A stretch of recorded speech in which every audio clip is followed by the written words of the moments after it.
13 থেকে 13 বাদ দিলে আর কি থাকে? 13 থেকে 13 বাদ দিলে কিছু থাকবে না, শূন্য থাকবে। না না, অন্য কিছু থাকবে। কি থাকবে আপনাকে আজকে বলতে হবে। তো দর্শক, আমার প্রশ্নটা মনোযোগ দিয়ে শোনেন। 13 থেকে 13 বাদ দিলে আর কি থাকে? যদি আপনি বলতে পারেন, আপনি পাবেন 9000 টাকা।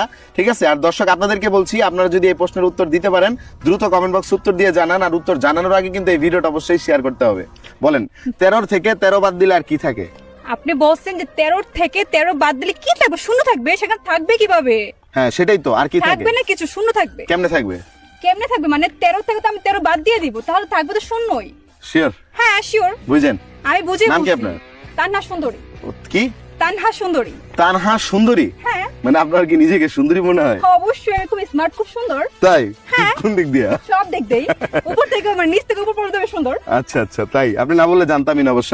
শোনেন, আমি বলি প্রশ্নটা আরেকবার মনোযোগ দিয়ে শোনেন। 13 থেকে 13 বাদ দিলে আর কি থাকে?